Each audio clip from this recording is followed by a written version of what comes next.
Chahao, Chao Changao, Chintin Datyan Shiruha.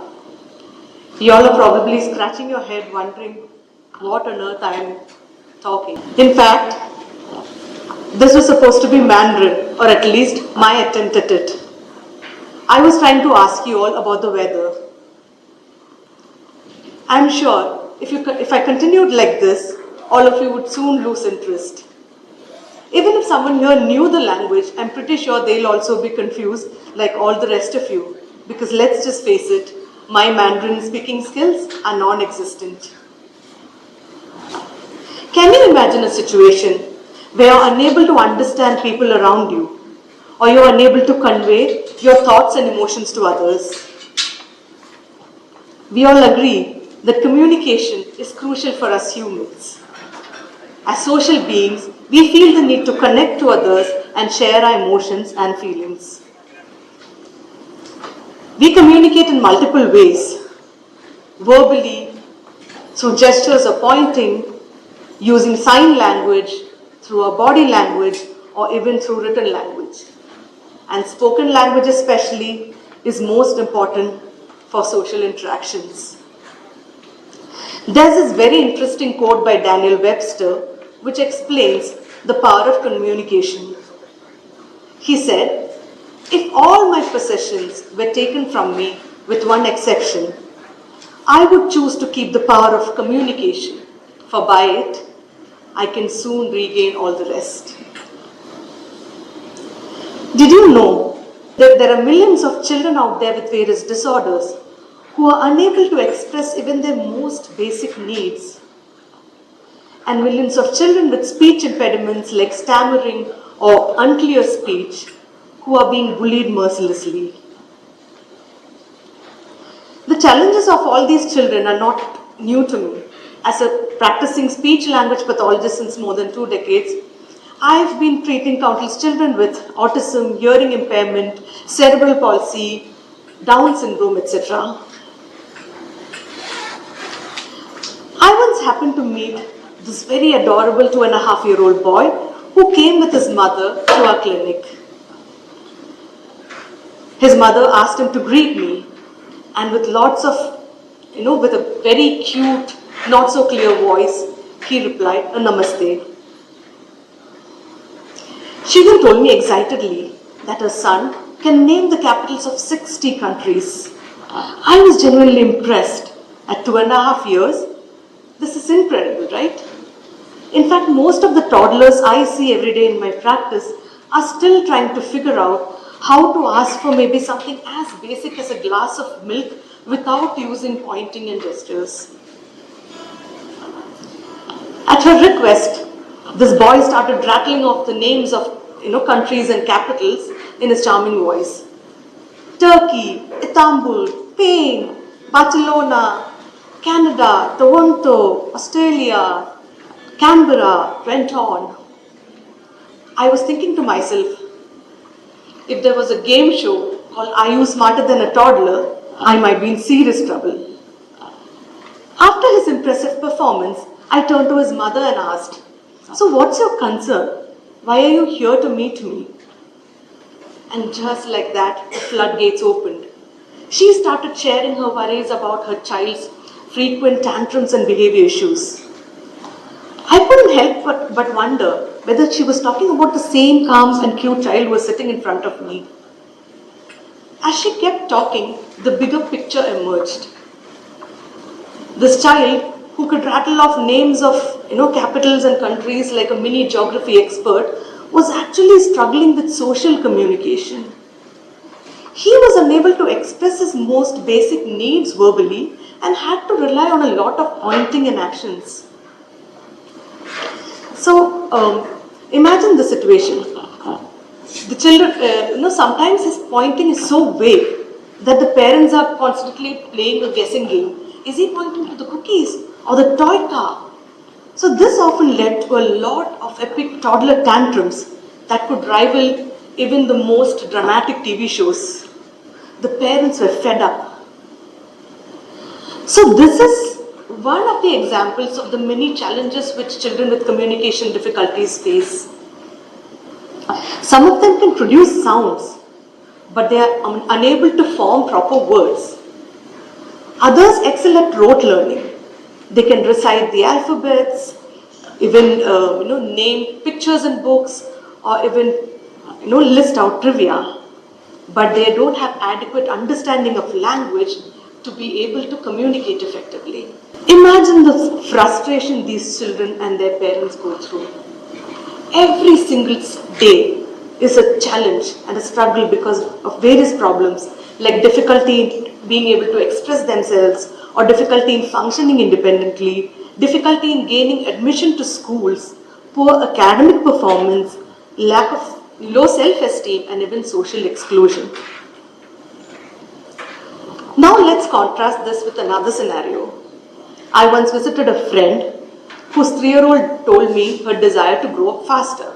I asked her why, and she replied, I want to grow up and sit on a sofa with my feet touching the floor just like mama. Clearly, this kid's got her priorities straight. Just imagine, this is the extent to which toddlers can think and feel, and they're able to effectively communicate them. But sadly, those children with communication difficulties may also have all these feelings and thoughts, but they are not able to communicate them effectively. Picture this child who is a late talker and, prone to frequent tantrums. Well-meaning relatives and friends may say, don't worry, our child also went through all these issues and they overcame them eventually. So, what do parents do in such a situation? They tend to adopt a wait-and-watch approach. Sadly, due to this widespread lack of awareness, many of these children are being denied timely help. Research suggests that 70 to 80% of children who are late talkers eventually catch up to their peers without any form of intervention. However, the remaining 20 to 30% may continue to struggle and they may need speech therapy or other interventions later on. Now, how are parents supposed to predict whether their child falls in the 70% or the 30%? Isn't it better to be safe than sorry? Now imagine, finally the parent has accepted the child has a problem and they are, and that the child needs professional help. Now what happens? In our society, the first question a child is asked upon bringing home the report card is, how much did the others in the class score? Isn't this all too familiar? It's as if the child's success is determined not by their personal growth, but by their ability to outshine their peers. This mindset is so deeply ingrained in our society that it leads to unnecessary pressure and competition. So imagine a child who is taken to a speech therapy center in such a society. The stigma can be huge. Instead of receiving support, parents have to face a lot of judgment and shame. In fact, many parents hide from the world that their children are facing some challenges and they try to seek help secretly. All of this makes one wonder whether the term therapy in speech therapy is the real problem here. What if we use something less intimidating, like probably a speech improvement class? Maybe more parents would have openly and eagerly taken their children for such classes, right? Interestingly, there's data which suggests that many children are in fact enrolled in public speaking classes or even drama classes instead of speech therapy in the hope that their speech problems can improve. But sadly, that's not going to help. Early identification is a process of recognizing developmental delays and disabilities in children from a very young age. This is a proactive measure to support children's growth and development. The main goal of early identification is to ensure that those children who may face challenges in future are identified at the right time so that, and provided intervention so that these problems do not become severe later on. By identifying problems early on, parents, educators, and health professionals can together help these children reach their full potential. Now, why is it important to provide early intervention? Critical period for language development is a specific time period during which human brain is most receptive to language input. This biologically determined period is considered to be between birth and puberty, and with the most crucial period being below 3 years. To grasp this concept, let's look at early brain development in children. A newborn's brain is developing continuously and rapidly until puberty, with 80% of brain development having completed by around 3 years of age. During this period, neuroplasticity, which is the brain's ability to reorganize itself by forming new neural connections, is at its peak. And this is a period of rapid growth, where you see children transitioning from non-verbal communication to meaningful speech within a short time. In fact, many children, as they reach around 3 years of age, are able to follow simple commands and even engage in basic conversation. During this critical period, if children do not receive adequate language stimulation, then that can lead to difficulties in acquiring language later on.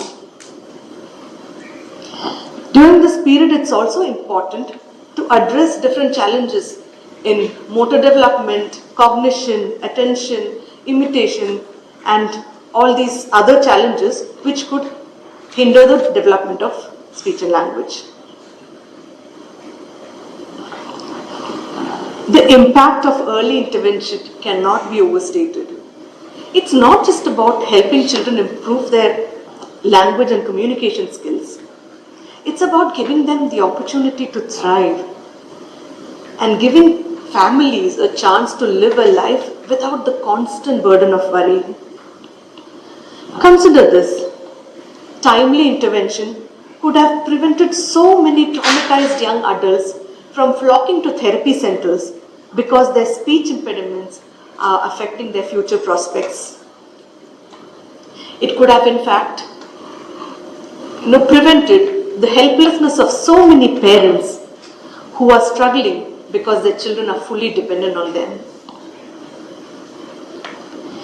If you all believe in this mission of creating an inclusive society, I would like to leave you all with a few actionable steps.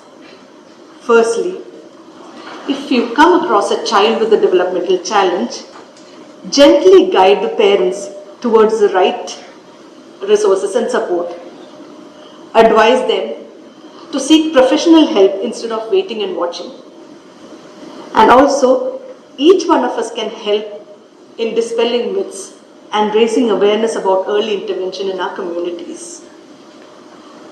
Secondly, take some time out to educate those around you, your friends, your family, your children, about the unique challenges faced by children with disabilities.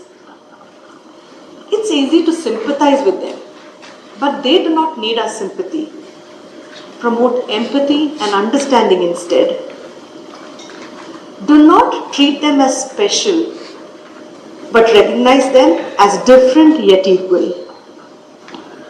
By embracing this perspective, we can help build a welcoming, accepting, and inclusive society where there is no stigma surrounding disabilities. Every action you take towards inclusion can bring smiles on the faces of so many young children. I hope I can count on each one of you to be those tiny droplets in this vast ocean of inclusivity. Together, we can make a difference. Thank you.